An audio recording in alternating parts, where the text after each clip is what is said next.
Hi guys, thanks for tuning in again this evening. I'm looking forward to hanging out with you guys through the Zoom small groups. And also, I don't know if you can notice this, but my beard is getting pretty long and Elaine keeps on wanting me to shave it because it looks kind of gross. But I'm gonna keep it going through the whole quarantine.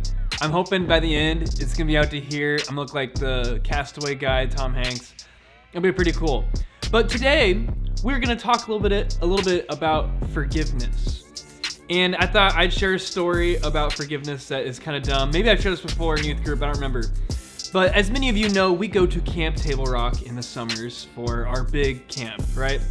And it's a lot of fun. I used to work there for 5 summers when I was in college. Anyway, the longer you work there, the more you are supposed to be kind of a leader, or because you hold more responsibility, you've been there longer, you understand things. And so anyway, it was my 5th summer there, and so I knew all the rules, I knew what to do, and I also knew what not to do. Anyway, I did something that was very bad, and I had to ask forgiveness from it. So let me tell you about that. Maybe you've heard people say, don't throw rocks at the dock. Anyway, but there's no campers there, but me and a couple other staff members were hanging out next to the dock, kind of on the shore a little bit, and there's all the rocks there. So we were picking up rocks, and we threw them up in the air and try to hit it with a stick, kind of like baseball. And this is really dumb. So anyway, I have this rock and I'm throwing rocks into the water. And anyway, I take this rock that's like probably like this big, and I decide I'm gonna throw it at the dock pretty hard and try to hit this like wooden box that's on the dock, because it won't affect anything if it hits the wooden box. So I take this rock, my friends all watch me, and I just whip that rock, right? I throw it and it goes straight at the dock, and it hits our brand new boat, okay? And this boat, it's called the Mastercraft, is like the brand or whatever. It's called the NXT. And I'm sure this boat is gotta be $70,000, $80,000, okay? And both my friends just turn at me and they're like, what did you just do? And so we run down to the dock and I look, and yes, there is a dent in the boat. Like, it's not big, but it's like this big, okay? Anyway, this is Rick's favorite boat, and Rick is the camp director. Anyway, every day after we're done boating, we have like all this, we like spray the boats with like this special spray, and we like wipe it down with the rags. And so I know he knows like every inch of this boat, and it's his new favorite boat, you know? And so I just know it's a matter of time where he would be like rubbing it down and be like, what is this huge nick in the boat? Like, what caused this? So I knew that was gonna happen. And I was so scared. You know, I went out there and I tried I'm like licking my finger, like trying to rub it off. And anyway, but it was a dent. It was not gonna disappear through, anything that I could do to it. So I felt terrible. And because I knew better, and I knew I shouldn't have done that. I knew I shouldn't throw rocks at the dock, but I did anyway. So anyway, I went like 5 or 6 days go by, and all the guys that I worked with, they all knew about it, and they're all like, Lucas, what are you gonna do? Are you gonna tell Rick, or are you just gonna see if he even notices? And I felt so sick in my stomach for those 5-6 days. I didn't know what to do. I was so scared. I didn't want to tell him what I had done because I thought it was so dumb and I was such an idiot, but I didn't want him to find out about it and have me not have told him. So I ended up calling my dad, and I'm like, hey, what should I do? I don't know what to do. And he's like, you probably need to tell Rick. And I knew that my stomach was just gonna that terrible feeling, So anyway, I go up to Rick and I'm like, hey Rick, I need to tell you something. And he's like, yeah, what is it? And I was like, it's really bad. He was like, oh no, what happened? I'm like, we actually need to go down to the dock for me to talk to you about this. And I knew he was like super scared. So we get on the little either 4-wheeler or something like that, and we ride down the dock, and I know he's just like really nervous, and I walk him over to the boat, and I'm like, Rick, I know better, and I should not have done this, and I'm so sorry, but I threw a rock and from the ground over there, and I hit the brand new NXT. And he's like, oh no. And he goes slaps his face, and he whenever he gets frustrated, he goes, oh no, and he does this. And anyway, I'm like, let me go show you the mark. And so we walk down there, and I show him the mark, and he was like, Lucas, this boat is gonna get marked up eventually. And yes, you shouldn't have thrown the rock, but you should have known better. You've worked here for 5 summers. And I was like, I know, Rick, I feel like an idiot, and I'm so sorry. And he's like, but no, like, I mean, these boats are gonna get nicked up a little bit, so like, you don't need to feel bad. But thank you for telling me. I appreciate. He said, I don't know. He appreciated that I could trust him enough to go and tell him that. And so anyway, that's kind of a fun story. I'll tell another story in a little bit about a time that I needed forgiveness. But I want you guys to think: is it easier for you to forgive someone else, or is it easier for you to ask for forgiveness? Think about that for a minute. You know, for me, I'm much better at giving forgiveness, I think, than admitting that I was wrong and then going and asking for forgiveness. I'm so bad at that. Asking for forgiveness brings such a relief. You know, like I talked about the feeling of like, it's almost like someone punched me in the stomach where I knew I needed to tell someone this, but I didn't want to. And, you know, talking about the rock that I threw at the boat. So yeah, but forgiveness is kind of tricky too, because sometimes it's really messy and involves lots of hurt from either us or from someone else. And it's really hard to know what to do or how to do the right thing sometimes in the situation. So my other forgiveness story, and I'm pretty sure I've shared this one before, but it's good. So when I was, my parents told me growing up that I could not date anyone until I had a job, I had a car, and I was 16. And so I got all of those in 1 week and a girlfriend, okay? So I got a job at Fairway, I bought this old vehicle, and I turned 16 and started dating a girl, all in 1 week. It was a big week for me. Probably one of the biggest weeks of my life. So anyway, that's not true. Anyway, I'm dating this girl, and we date for like a month and a half. And this girl is really cool. She's sweet, she's kind, she's nice, she's awesome. You know, a great person. But I did not like her anymore. And I feel so bad saying this. So like, I knew I don't want to date her anymore. And I know she's a wonderful person, whatever.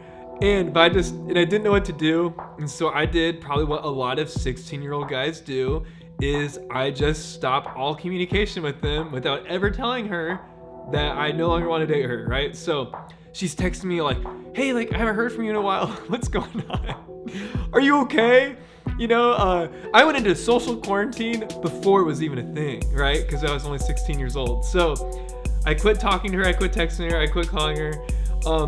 But it gets worse because her and I are in the same class together. Oh, what class is it, you might ask? This class only has 6 people in it, okay? And we sit right next to each other. It's so awkward every day showing up to class, and she'd be like, what's going on? And anyway, this is so dumb. It took me maybe 2-3 weeks of this before finally she was like, we need to go on a walk. And so we go on this walk, and I really hope she never listens to this. But we go on a walk, and she was like telling me like all these things, like she likes me, whatever. And dude, I remember 16-year-old idiot, and I'm just like, I don't want to date you anymore. And anyway, I feel really bad about saying this, right? Because, okay, one thing you should learn from the story is first, tell someone how you feel, okay? Oh, maybe another thing you can learn, lots of things you learn from the story. Don't get into a relationship with someone unless you're like pretty sure that you really like this person. But then if you stop liking them, they need to know about it. You don't just hold on to that and not say anything. So anyway, now fast forward like a year or two. I'm a little bit older. She's still in high school. I'm in high school. I have been carrying around this guilt for what I did to her, where like I was really mean, stuff like that for a long time. And you guys know what high school is like. You know, you see them in the hallway, and you're like walking, look up, see them, walk to a different, go to the bathroom. Anyway, you just get out of there, right? You don't want to see them because it brings up the feeling again. And so anyway, eventually, like I knew I had hurt her, and I knew I needed to ask for forgiveness. And this is like, God had done some good things in my life. Like I had like legitimately become a Christian at this point now. And that's when I knew like I need to go and apologize for something that I did to this girl. So anyway, this is like 2 years, haven't said anything to her. I walk up to her, and she looks up and sees me, and then like, just looks away again, because that's how we do, right? That's what we've been doing this whole time. But she looks up and she sees me, and she looks down, and I was like, hey, and I said her name, which I'm not going to say on here because I do not want her to ever see this. And I was like, hey, I wanted to let you know that I am very sorry for how I treated you when we were dating, and that was wrong of me, and I would like to ask for forgiveness. And she looks at me and she goes, Lucas, I have already forgiven you a long time ago. And then I kind of felt dumb because I'd been holding that the whole time. I was holding all this hurt and pain from what I did to her, and she was actually fine. She was moving on, she was doing things with her life, and I was the one who was kind of wallowing in the pain only because I wasn't willing to lower my pride and go say I'm sorry sooner. Here's an interesting thing about forgiveness. The only person who can forgive you is the person you've harmed, right? So for instance, you can't forgive me for what I did to that girl in high school. I mean, that has nothing to do with you. Only she had the power to forgive me. You know, maybe right now you're struggling to forgive someone that's hurt you in the past, or maybe right now you're struggling to lower your pride a little bit and be able to go and ask for forgiveness from someone. Because forgiveness is something that we need to give as well as receive. It's probably good for us to take a look in the Bible at Jesus to see how he handles forgiveness in this situation. But real quick, I'm gonna want you to pause the video and go either get a pen or a pencil on a piece of paper, or get out your app on your phone that you can take notes on, because I'm gonna have a couple questions throughout this I want you to answer. And the first question, I want you to answer it in just a couple words. It doesn't have to be a complete sentence, just a couple words. Who do you think Jesus is? So write a couple words for that, and if you need to, pause this video.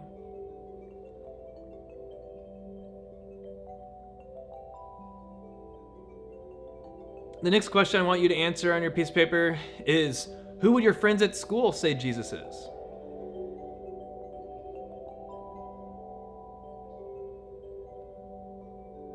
You know, people have been asking this question about Jesus for a very long time. And even when Jesus was here on earth, he knew people were asking questions about who he was. So one day he turned to his own friends and followers and he asked them, who do you say I am?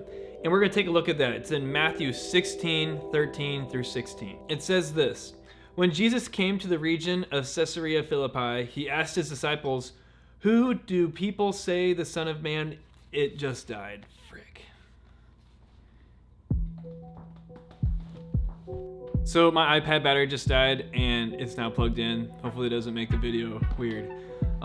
Anyway, so we're reading Matthew 16:13 through 16. It says, when Jesus came to the region of Caesarea Philippi, he asked his disciples, who do people say the Son of Man is? They replied, some say John the Baptist, others say Elijah, and still others Jeremiah or one of the prophets. But what about you? He asked, who do you say I am? Simon Peter answered, you are the Messiah, the Son of the living God. Jesus' disciples responded with a whole list of answers of what people thought Jesus could be. You know, they said Elijah, they said a prophet, they said Jeremiah. Basically what they're saying was, people think that you are a great religious leader. If you're not familiar with what a prophet is basically a religious leader who speaks to and for God. So in some ways, what these people are saying is correct. Jesus does speak to and for God. But in another way, they're very wrong, and that is because Jesus is God. After the disciples answered Jesus' question, he then asked them another question. And it wasn't, what do other people say that I am, but what do you say that I am? He's asking his most trusted friends who they think he is. Peter said that he believed Jesus was two things. First, that he was the Messiah, and we'll kind of talk more about that later, but essentially someone that comes here to save people. And he also thought that he was the Son of the living God. This is a big statement that Peter makes. You know, if someone came to you and said that they think that you're the child of a deity and that you came to earth to rescue humankind, you would think that was pretty crazy, right? So I understand that to fully understand and comprehend what we're talking about when we say Jesus is God, it's kind of a hard statement to defend. So we're going to take a look at a story that I think will help us to understand and be able to answer the question, is Jesus really God? I'm going to read Mark 2:1 through 12, and while I'm reading it, I want you to imagine that what I'm reading you saw happening at our church or in youth group at some point. So we're going to go to Mark 2:1 through 12. A few days later, when Jesus again entered Capernaum, the people heard that he had come home. They gathered in such large numbers that there was no room left, not even outside the door, and he preached the word to them. So a lot of people were really curious what Jesus had to say, and they would pile in so much so that it was packed and it was hard to even get enough people in there. Some men came bringing to him a paralyzed man, carried by 4 of them. Since they could not get him to Jesus because of the crowd, they made an opening in the roof above Jesus by digging through it, and then lowered the mat the man was lying on. When Jesus saw their faith, he said to the paralyzed man, "Son, your sins are forgiven." Now some teachers of the law were sitting there thinking to themselves, "Why does this fellow talk like that? He's blaspheming. Who can forgive sins but God alone?"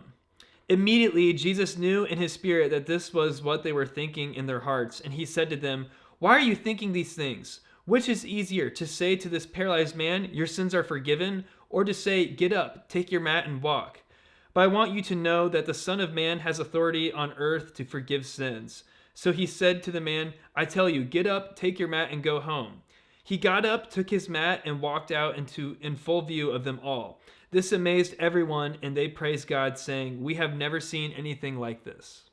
Jesus had just returned from a preaching tour throughout Galilee, and through this time he gained kind of a lot of fame. A lot of people wanted to come and watch him, so this place was packed. And Jesus had also done many healings up to this point. I mean, he's healed people who are blind, people with paralysis, people who are addicted to video games, and even people who have died he's brought back to life. So he kind of has a lot of people interested in following him. This paralyzed man had probably heard about Jesus and knew that he was able to do miracles and knew that he would be able to heal his problems. So he got his friends together and they took him to where Jesus would be at in this house. But maybe out of complete desperation or stupidity, they realized that they can't even get through the crowd, so they're going to have to come in through the roof. And the only example I have in my life from this is when I was in college. I probably shouldn't share this story. I'm guessing this man was so excited to see Jesus. He was probably thinking, "Yes, finally I'm going to be healed. I'm going to be free from being paralyzed all the time." And he gets to where Jesus is at, and Jesus says, "I forgive you. Your sins are forgiven." And this man's probably like, "Wait a minute, that's good, but I was hoping to be healed. I was hoping to walk again. Why did Jesus offer this man forgiveness of sins? Did this man do something we don't know about maybe?" And the answer is something much greater. Now, just a little bit earlier, I said that whenever you hurt someone, the only person who can offer you forgiveness is from the person who you hurt. So by Jesus forgiving this man, it implies that this man has done something to wrong Jesus. And what would that be? To understand that, you need to understand this, and that is that God created you, me, everyone, and everything in this world. And when we hurt ourselves, other people, or anything in this world, we are bringing pain to God who created it. So all sin is really a sin against God. You know that one time that you punched your sibling when no one was looking, or you cheated on a test, or you stole something from a grocery store? Those were all sins against God. But here's the good news. Because all sins are a sin against God, God has the authority to forgive all sins. So when Jesus tells this man that his sins are forgiven, he's making a pretty big statement. He's not just saying, "I'm a good teacher." He's saying that I have authority from God because I am God, and that's why I'm able to heal sin. And then, to prove his point completely, he heals this man who is paralyzed to prove not only does he have the ability to heal someone spiritually, but he also has the ability to heal someone physically as well. So who is Jesus? This story and Jesus' own words make it pretty clear that Jesus is God. Maybe you're thinking, okay, fine, so Jesus is God, but what does that mean for me? How does that affect my life? And so we have a little exercise that we're going to do that hopefully will help. I want you to get out that piece of paper again and a pencil, or use your iPhone or something like that. I'm going to put a couple of questions on the screen. I want you to pause this video and spend just 1 or 2 minutes answering these. And you only have to use a couple words or a sentence or two to answer them. But the 2 questions are, if Jesus isn't God, what would our faith be like? And the second question is, if Jesus isn't God, what would our lives be like? Go ahead and pause this video.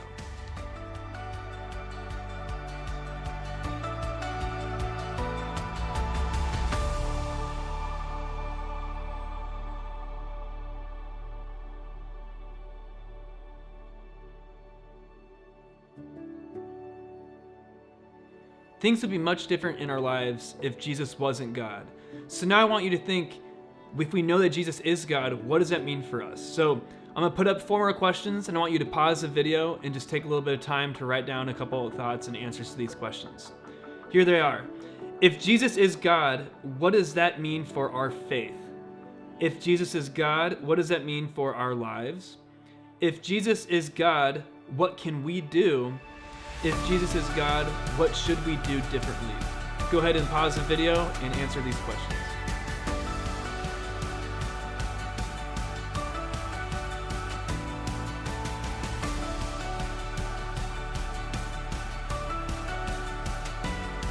The last question I want you to answer is a really big one. We talked about what can or should we do differently if we knew Jesus was God. So, assuming that we know that Jesus is God, which he says he is, then the last question is this. If Jesus is God, then what will you do about it?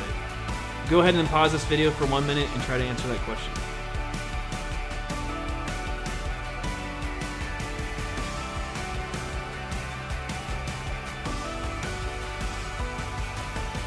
If Jesus really is God, it should change everything about our lives and our faith. Maybe knowing Jesus is God already has changed your life significantly, or maybe you're still not really sure what you think about Jesus and God. No matter where you're at on your faith journey, I want you to think about this. If we really believe that Jesus is God, how would that change your life? What would it look like? What would make it different? So here's my question to you. Who do you say Jesus is? And if he is the Son of God, how should that change your life? Thank you for watching, and I look forward to seeing you guys in our Zoom small groups.